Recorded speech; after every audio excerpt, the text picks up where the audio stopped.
Welcome, welcome, welcome to Clearing Your Path to Health with me, Caroline Nettle. And I am thrilled to have you along with me today. And I was just listening to Erin before me. What a great show that was. Thank you, Erin. Thank you very much to Scott for producing me. And I hope you are all doing well out there in the chaos that's going on outside of us. What I'm going to do today, now, if you're tuning in and you were expecting Diana Cooper, I'm really sorry, but she had to change. So she is coming on the 2nd of November, which is the next show in 2 weeks' time. So I'm really excited about that. But today, what I wanted to dive into is something that's come up for me in a personal session for me. And that was the belief system or the thought patterns around being afraid to live my life. And when I heard it, when I was having a session, I was like, wow, that's profound. And I have been doing a lot of thinking around that. And I wanted to bring that to you because I think it is a really good subject right now for everybody who's looking outside of themselves going, oh my goodness, I don't know what to make of things. This is about me and what I need to do in this present moment to stand up and make the world a better place. So where my thought patterns went with this was really interesting. So I believe that we, before we incarnate on this planet, choose most of the significant life lessons and most of the significant people that are going to be in our life. And some of it, I don't believe in predestiny or destiny, but I do believe that there are certain things that are put in place before we get here. And I really don't mind if you don't agree with that, but that's what I believe.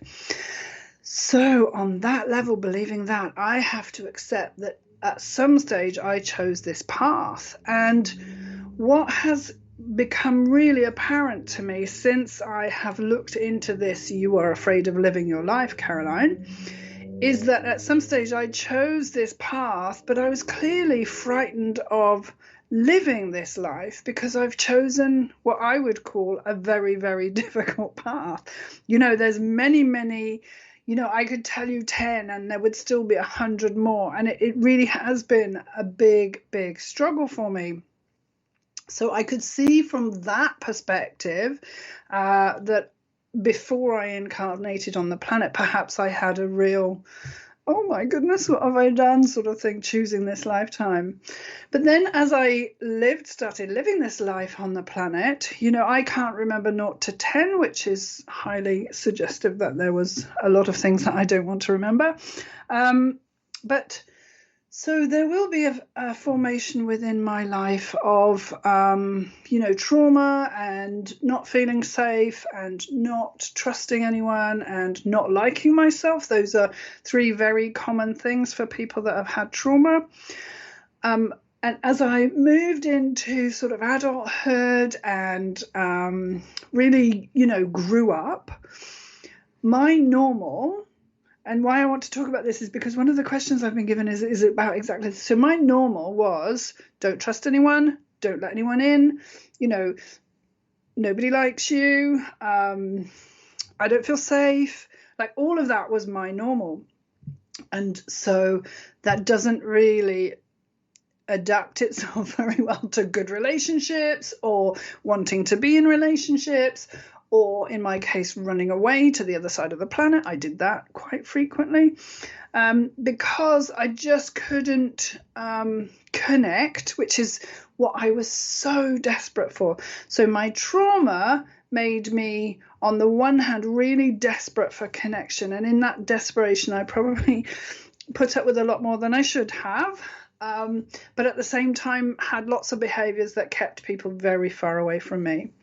So as I say, I don't really believe in destiny per se, but I do think that here I am at 54. I've done a lot of trauma healing. I've done lots of therapy. I've got sober. I've, changed my life around. I have had lots of really outstandingly amazing. I'm so generally blessed with my encounters with wildlife, with my travels, with some amazing people that have come into my life, etc., etc. But there is a thing right here, right now that I have to own, and that is that it's very comfortable to stay small. It's very comfortable to let other people take this movement forward, or to fulfill their lives, and it's very comfortable not to stand outside of my comfort zone. And yet here I am saying I'm going to set up a market garden, and I'm going to set up a care farm, and I'm going to help other people with PTSD. And yet there's a little bit of me that's like, no, I don't want to do that. And I really think that I'm not alone in this kind of deflection, or this, I can't find the right word, resistance to the greater life that I could be leading. So I'm sharing all this with you because I know that there are many wonderful people listening to this, or who will listen to this in the future, who have something that they know that they should be doing.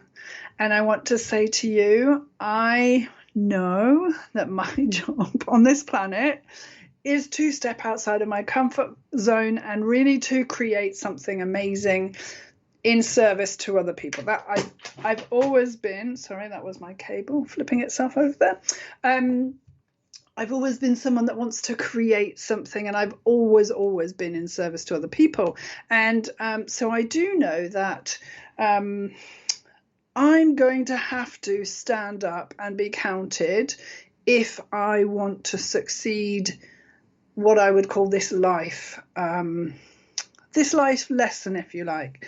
So I have done many things that lots of other people have thought were crazy, like running off to South America for 2.5 years and things like that.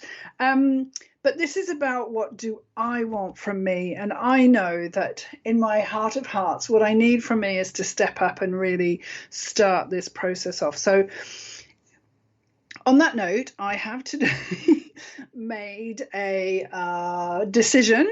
It was a hard decision to make, but it came about because of this fear of living my life, that I'm going to do everything in my power to get this going, because I'm so bored of hearing myself talk about it, A, but B, also because I can talk about it and talk about it and talk about it, but until I actually do it, it isn't a reality. So that was a little bit of me sharing. I hope that was useful. I hope some other people resonated with that. And yes, so today we're going to talk about fear. And I will tell you about a big special offer that I'm doing up till March, which is going to hopefully help lots of different people. So fear of living my life, obviously that's a huge one. But at the moment we are living in a time that is unprecedented. I've heard that word so many times. We're living in lots and lots of fear because we don't, as an animal, we are an animal, we don't like change. And I know that I've already done a show about fear, so I wanted to bring a different aspect of it. And so very often when I'm talking to my clients, we go back into other lifetimes where they've died a horrible death, or they've been ostracized, or lost the use of their limbs, or something really dramatic which ended their life. And the influence of that comes into this life. For example, the fear of losing my legs, or the fear of being ostracized, or being without friends or community or support, has come into this lifetime.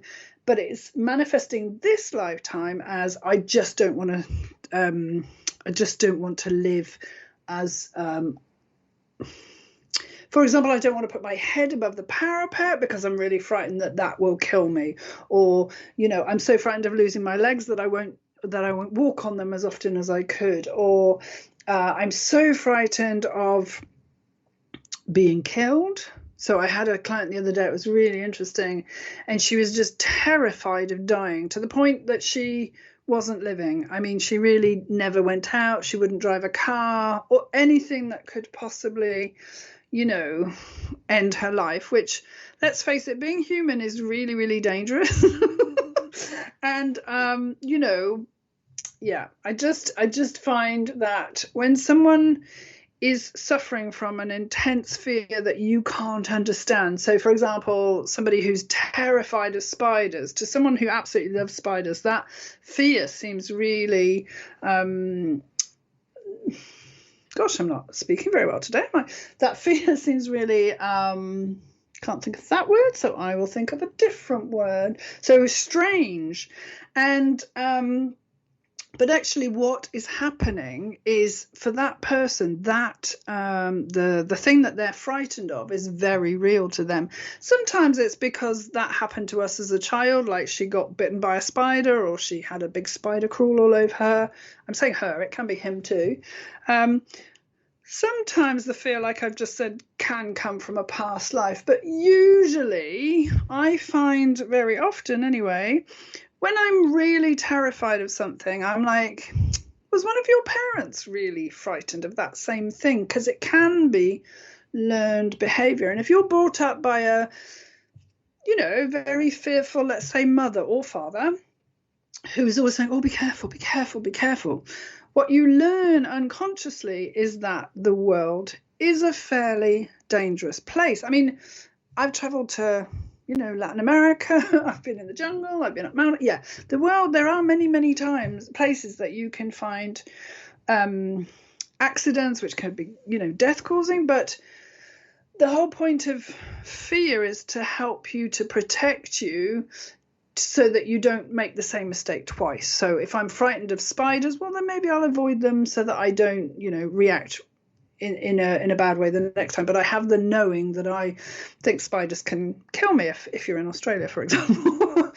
I saw one and it was jumping, and it was terrifying. It was so big. We don't have jumping spiders in England. We don't even have dangerous spiders, I don't think. And it was jumping, and I must say I screamed the place down. It was terrifying, but I didn't know it, and that's another good reason for fear. Is like, I don't know what's going on here, help. But when you live in a constant state of fear, be it you watch the news too much, or you're listening to politicians at the moment too much. No, I shouldn't have said that. Sorry, I take that back. But you're listening to a relative that's always really, really frightened.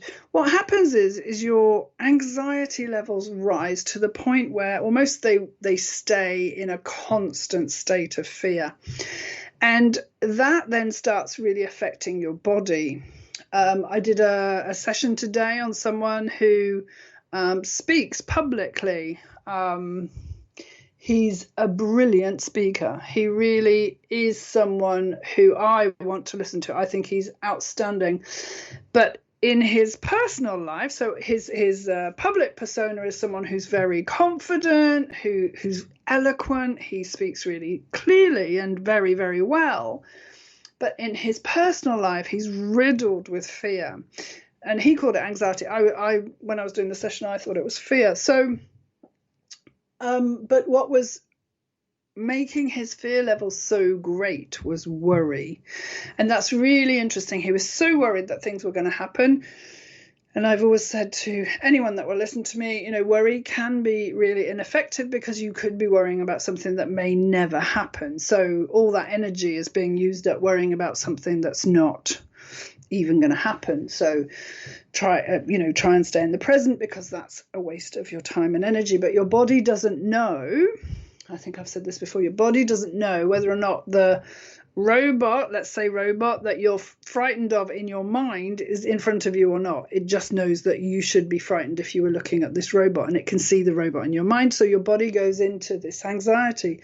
So all that time that you're, worrying about X, Y, Z, doesn't matter what it is really, your body is hyper alert, your central nervous system is really hyped up, all sorts of chemical reactions are going on in your body, which over the long term can lead to real ill health. And I know that if you ever read any of the spiritual books or health books, and even now the medical profession is starting to say, anything like meditation that you can do, or yoga, or breathing, or getting outside in nature, anything like that can really help to distress you. And so we're talking about fear, but one of the best ways that you can take yourself out of fear is by really calming down the body. And when I'm in fear, I'm not really functioning properly, and my brain's not functioning properly. When I'm meditating, wow, the whole universe has opened up to me. I can really download some information that I really needed to know that will really help to guide me into the future, because I'm really connected into myself, my higher self, God, whatever you want to call it, and I'm able to receive messages. So a lot of my work, a heck of a lot of my work really, is helping people to calm their system down so that they're able to relax. And, it helps you on so many different levels. Okay. So, the other thing I wanted to talk about quickly was sitting at the feet of a gentleman called Satishkumar. He's a wonderful, wonderful speaker. He's written many, many books. He's in his 80s now, I think. But I went to a conference and he was there, and I just happened to sit down in front of him, and he started talking. And despite what's going on in the media at the moment, and, across all the TVs and everything like that, that we're in this dreadful time and everybody's going to die and it's really appalling. And, the fear that's being generated through mainstream media at the moment is so intense. I can see why people are really struggling with it.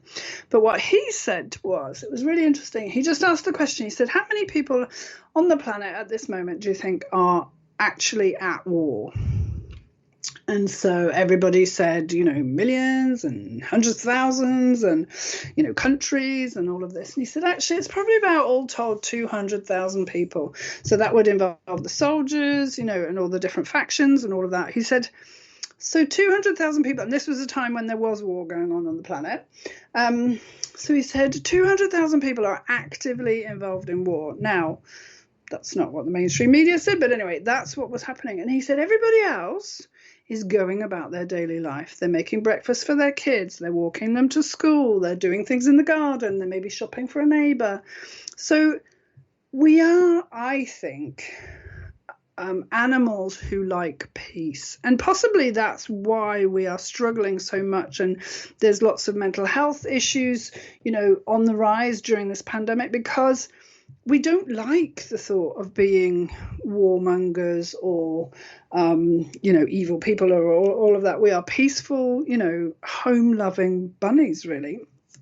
And I just feel that if we can all understand that on the whole, we are doing really well. There is a certain factor of our civilization that enjoys war and goes to war as often as they can and all of that. But really look around at the people that you spend your time with, and most of them want you to be happy, want to support you, want to build communities. I mean, what I'm loving about the pandemic is that, lots of people in the UK have started growing their own vegetables. How wonderful is that? They're spending time with their kids. It's much more about the family. They've started going back to school now, but they had that, extended period where everyone was at home. Obviously there's going to be a few divorces and stuff like that, but for the most part, people really enjoyed that downtime.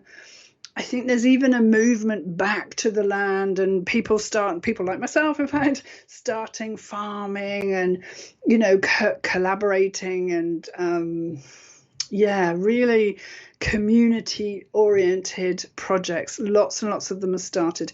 And I just graduated from the School for Social Entrepreneurs, and wow, the people there just blew my mind. They were just every single person in lots of different ways, but it was wonderful to see how many people were trying to make the world a better place. It was incredible doing that with cakes and vegetables and nights out for people that were lonely, and I just lots and lots of different ways of really ensuring that their community was looked after. And I'm hoping that this will translate into a much better world to live in when this craziness has finished. That was me desperately trying not to be in any way political, and just those were all my opinions, so you can agree with me or disagree with me if you would like. But I also just saw this post just before I came on air. So according to the National Science Foundation, which must be in the US because I don't recognize that, but anyway, on average we have 12 to 60,000 thoughts every day. Okay, 80% of those are negative. I'll say that again. 80% of 60,000 thoughts are negative. That's incredibly scary.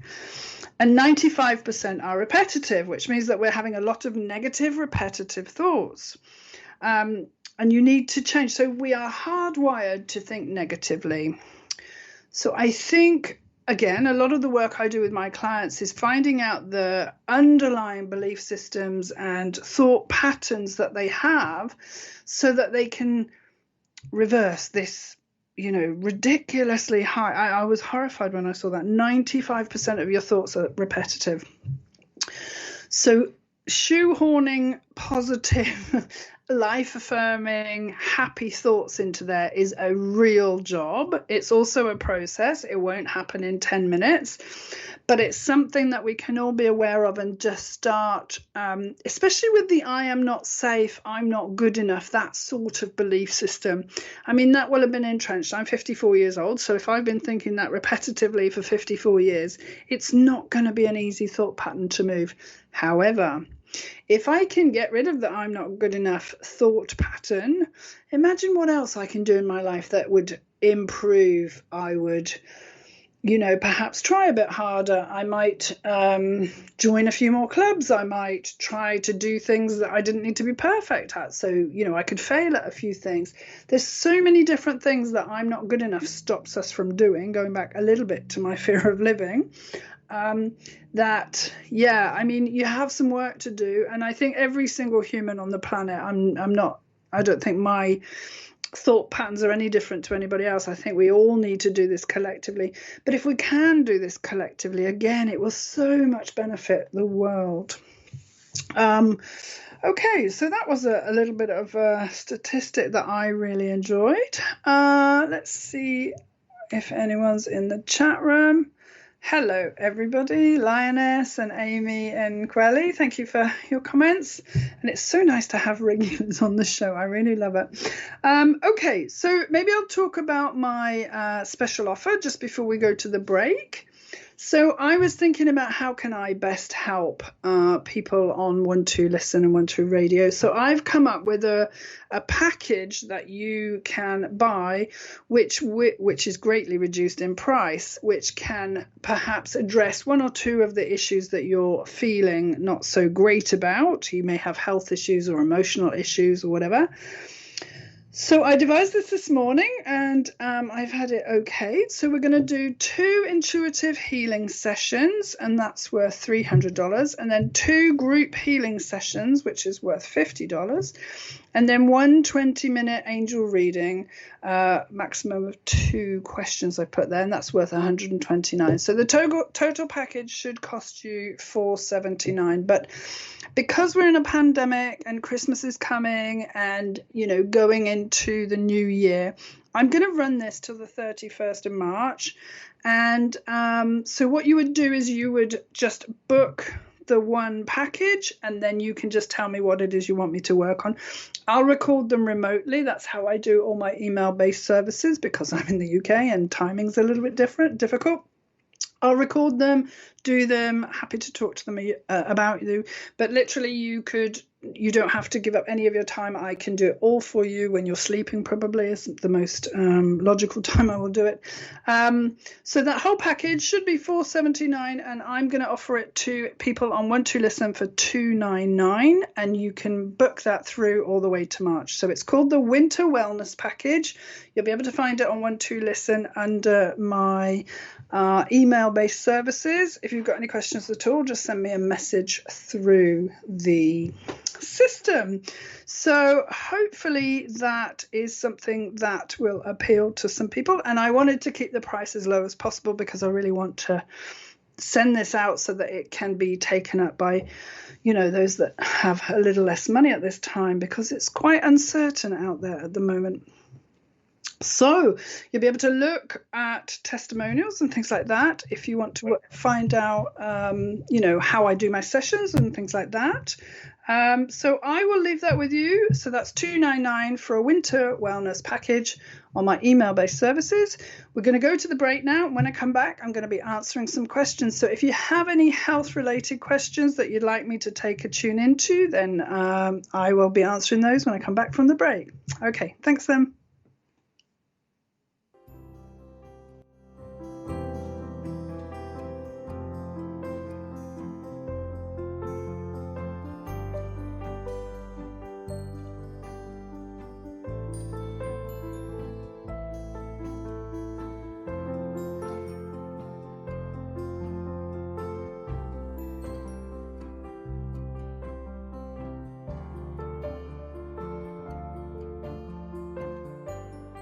We are so happy that you have found 12 Radio.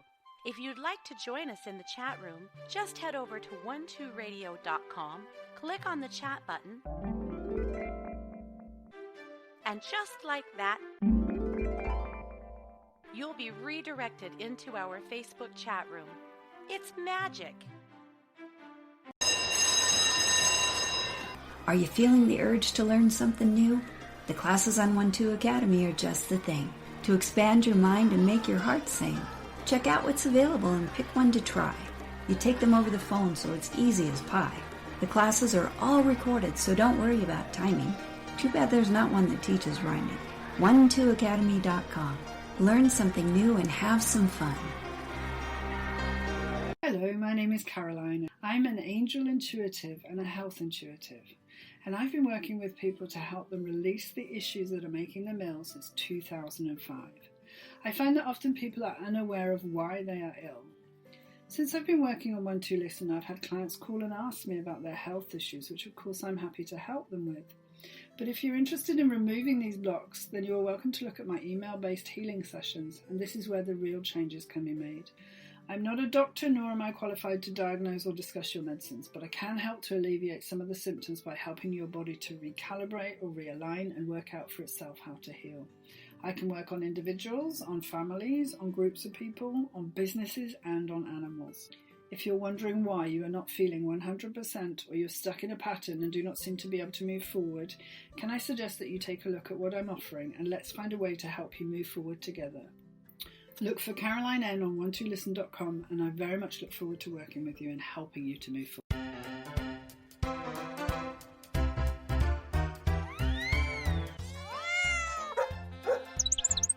Fur baby, animal companion, pet, best friend, little no matter what you call them, you can't imagine life without them. This is Katie Weaver, and I'm an animal communicator over at 12listen.com. Give me a call whenever you're need a little extra help. Hello, dear 12 Radio family. This is Robert Underwood. I'm the house acupuncturist and clinical herbalist, and I have a show on Tuesday called Living the Good Life. My role is to share health information and clinical observations with the 12 Radio family in order to make sure everyone is as happy and healthy as possible. Toward that end, I'm offering everyone a half-hour free consultation with me anytime that's convenient for you, and there's no obligation from this consultation in order to make sure that you are going into the cold and flu season this year in the best possible condition and you can achieve your prime immune state. If you'd like to set that up with me, Please go to go.oneshub.com/Robert Underwood and schedule your free half-hour consultation. Once again, that URL is go.oneshub.com/Robert Underwood. I look forward to meeting you and have a blessed day. Hello, my peeps. It's your certified psychic advisor and higher self channel, Lori Light from 12listen.com. Every one of us has a higher self that watches over us from the vantage point of high above. It's a place where there's no judgment, only observation that comes with clarity and humor from the one who has only your highest evolution in mind. I invite you to have a conversation with your higher self today. Give me a call. In the meantime, light and love to you, my friends.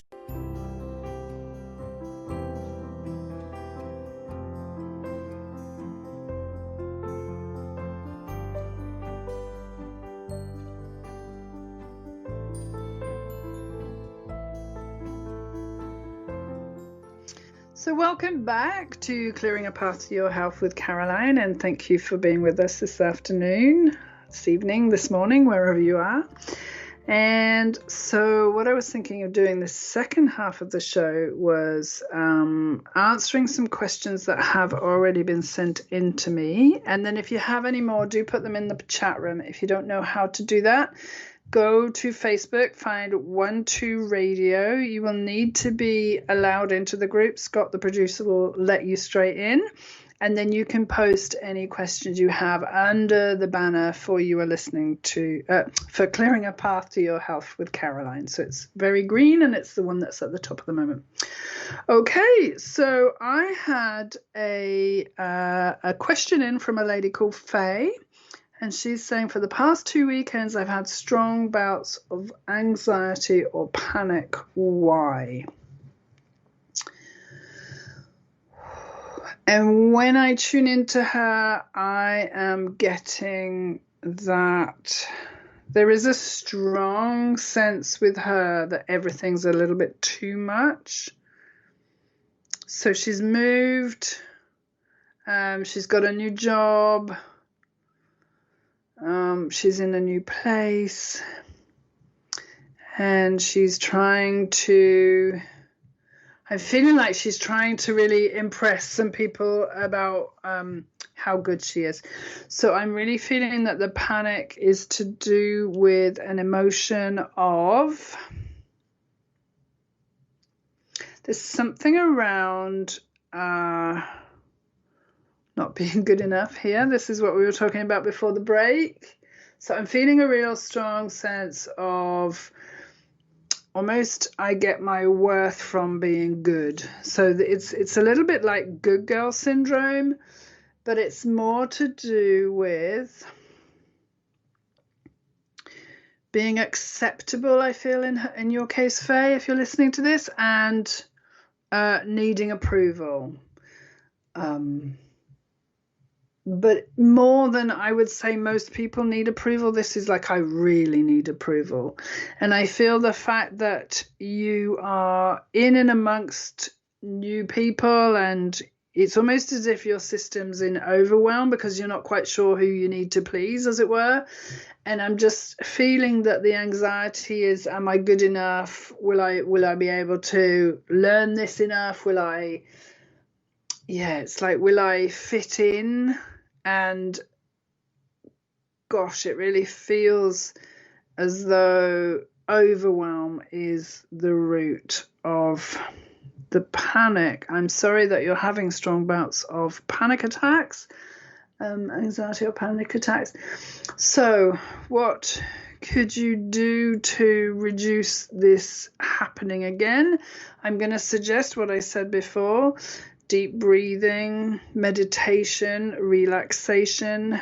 I am enough is a great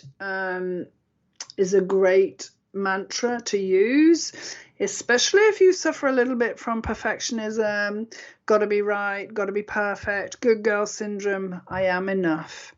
I do enough. I have enough. Those sorts of statements said very regularly, because remember, we have 60,000 thoughts and 95% of them are repetitive and 80% of them are negative. So I am enough is a very strong sentence, and for everybody listening, I think I am, as I've read in many different books, is a really important thing. So if you say I am stupid, well, for a start, you should never think that you're stupid, because stupid is a measurement that's been given to us by a education system, blah, blah, blah, blah, blah.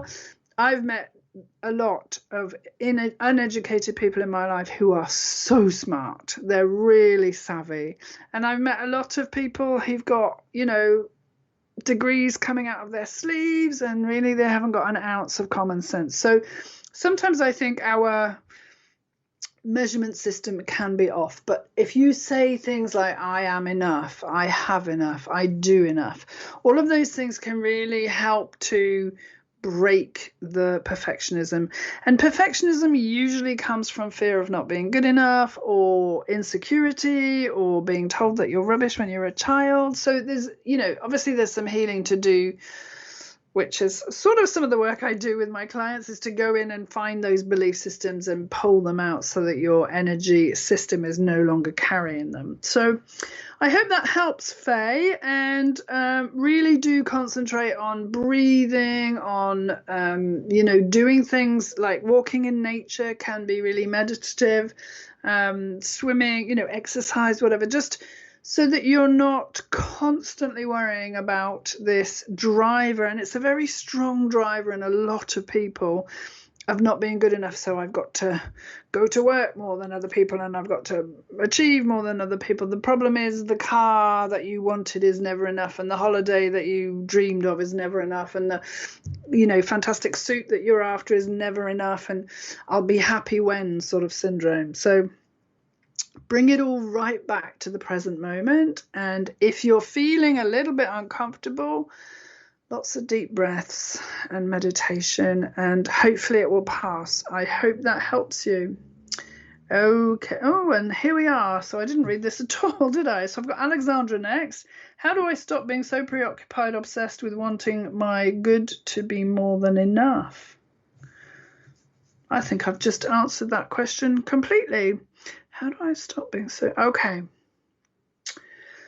Okay, so something I didn't say, which is also worth noting when you're suffering from I'm not good enough, is says who would be my answer to that. Says who? Because the more we can tune into our divinity and our divine self, and the more that we understand who we are, and we do that by warts and all finding, if I really dislike the way my legs are, I really can't stand my hair or my nose, or I really don't like my selfishness, or, whatever it is that we don't like about ourselves, if we can really learn to accept that about ourselves and love it, even if it's not what we want, then I really think we can move through this I have to be better than I am. Because we're all divine sparks of spirit. We all come here with a life lesson and some missions and, lessons to learn and so on. And, good enough for what?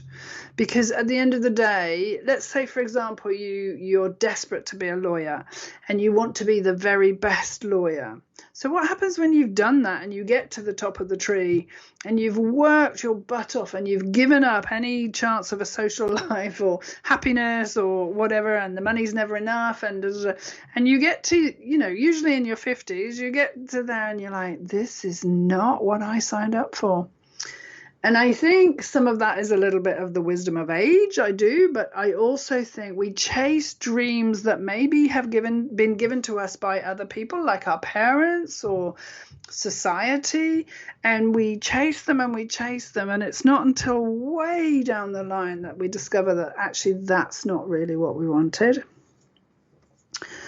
So good enough for who is always a question that I ask myself, but also you're using the words, Alexandra, preoccupied and obsessed with, and that to me is all about this 95% repetitive thinking.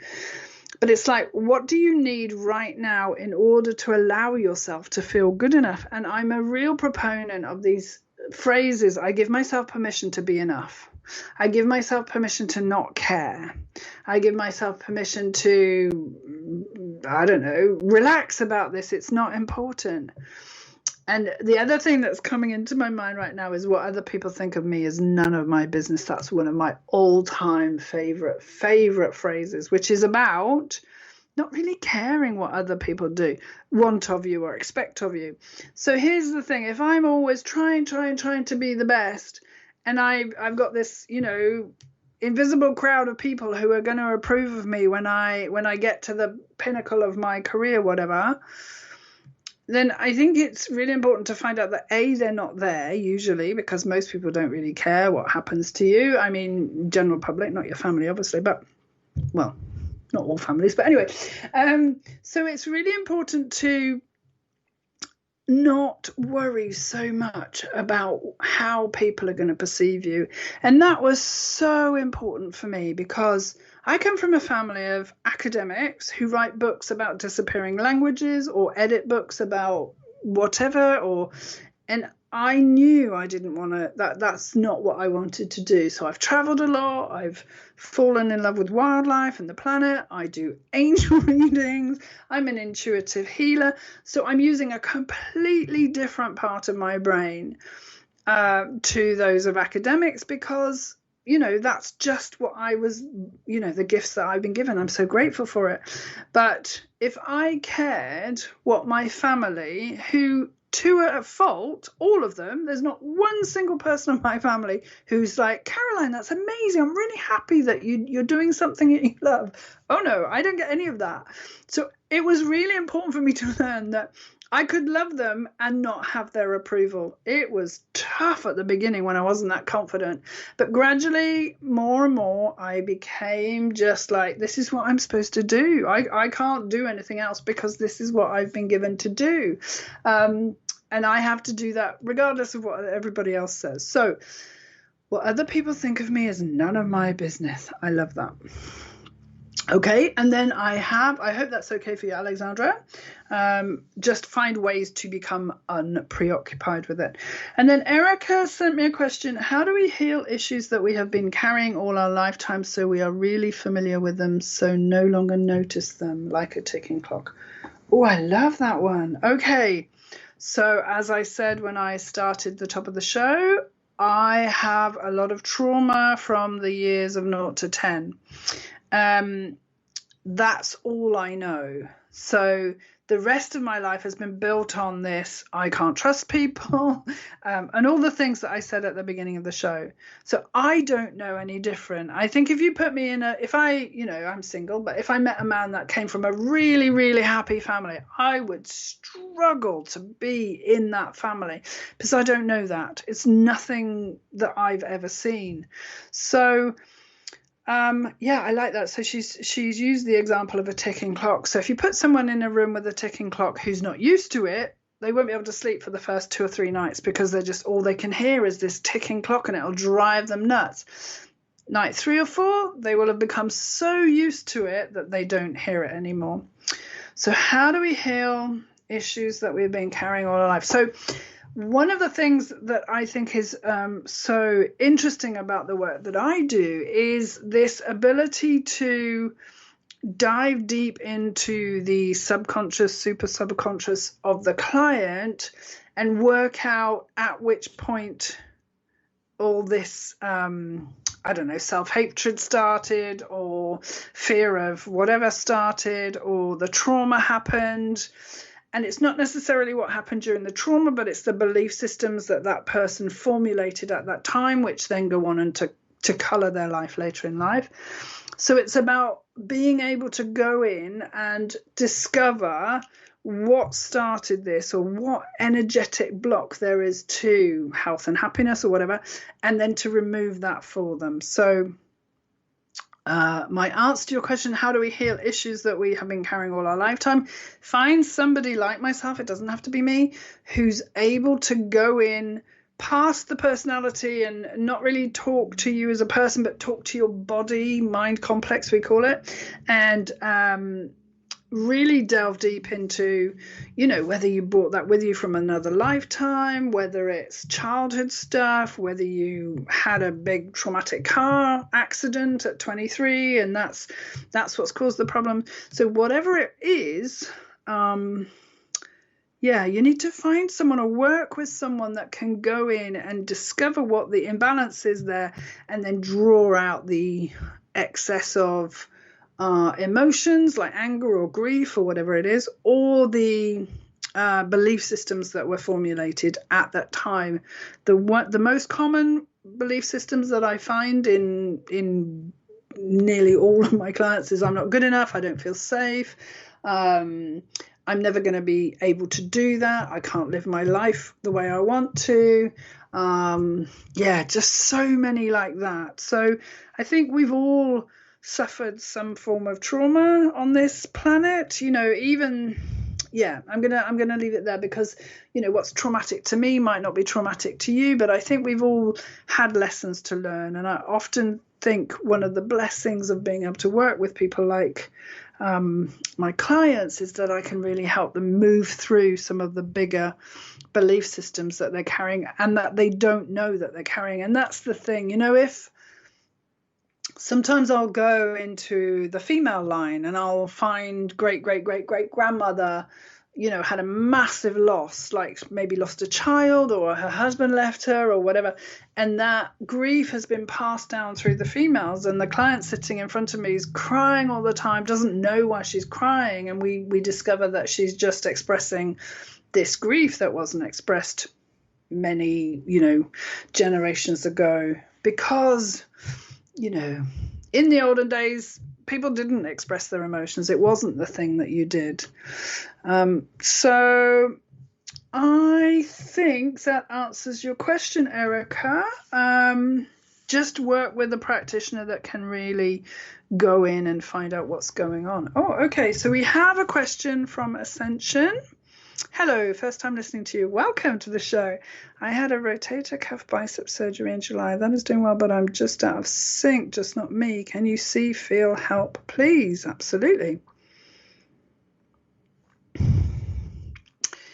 Yeah, so, I'm feeling as though it's about the emotions of the people that were doing the work on you.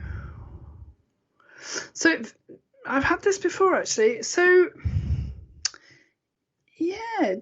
I feel it does feel slightly not quite right, but there also feels to be a large wall of anger is how I'm going to describe it.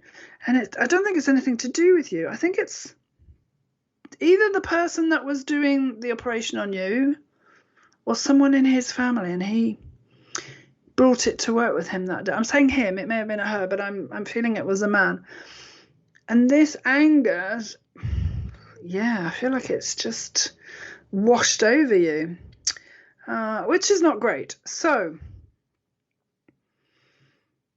I'm also feeling that you took this anger on. There is, I don't know if that's a masculine or a feminine name. There we go. I don't know. There we are. But I'm feeling as though there's a bit of anger in you, and that attracted his anger, almost like a magnet to you.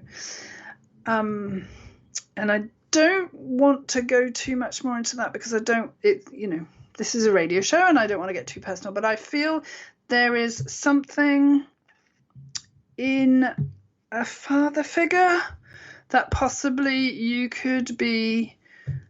Oh, okay. There we go. Norella, now I know that you're a female. Thank you for correcting that. Yeah, it did feel like you were a lady.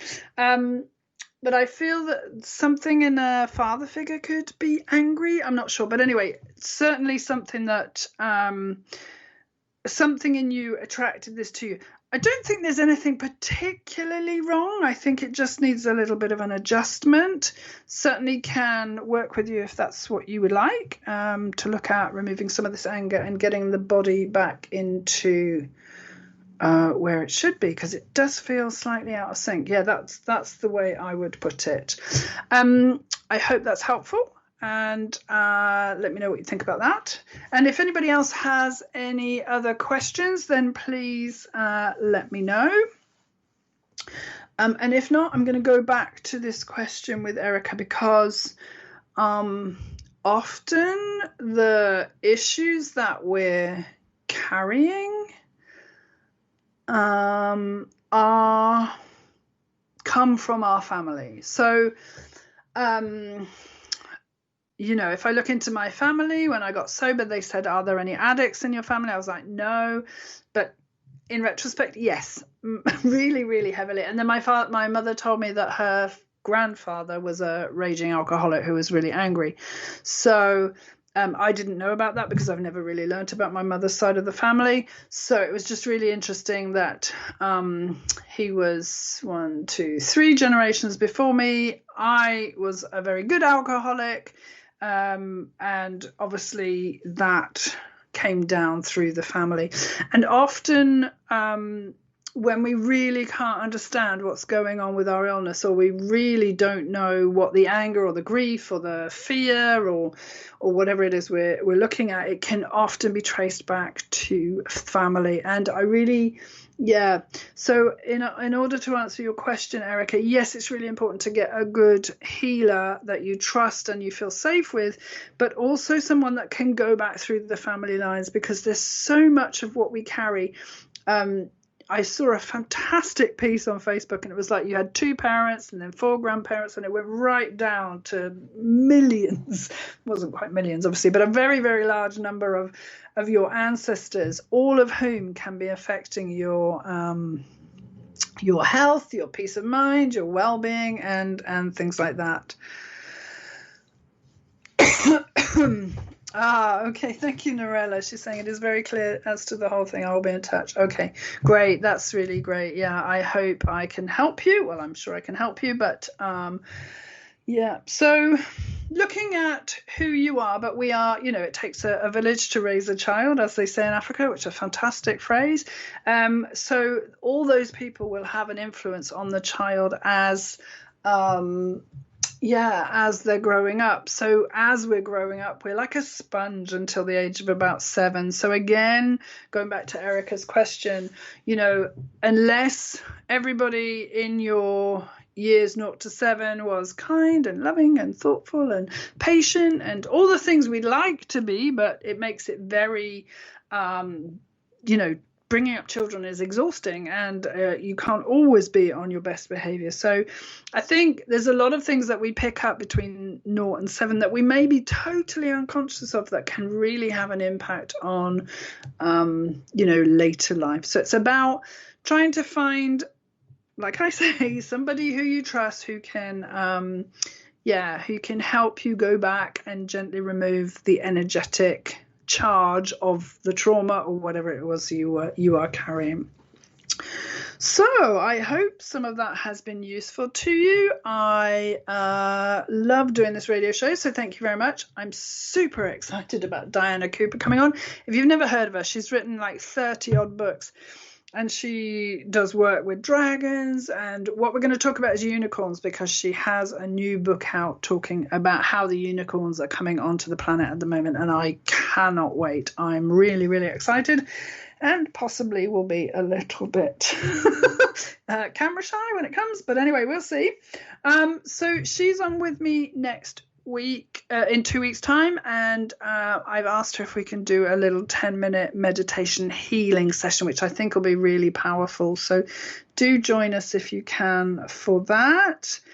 So do go and take a look at the winter wellness package, which I said I've put up today. So I'm hoping that will be appealing to some people. And then, I'm going to tell you that stay on the radio, because after me is the wonderful C.A. Brooks with A Course in Miracles at 11 a.m. Pacific. And at 12 p.m., Kathleen Peterson and Friends.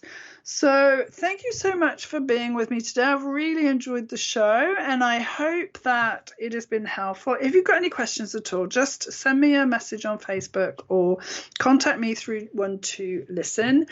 Now, you are very welcome to go to 12Listen. We are all available to help you. I know times are a little bit frightening at the moment and a little bit scary and a little bit confusing too. So if anyone's got any questions they want help with, then do come and find us. All the advisors are super well qualified and really here to help you. So do come and find us on 12Listen. And so I will see you in a couple of weeks' time with Diana Cooper. And just stay safe, everyone. And thank you for listening. Okay.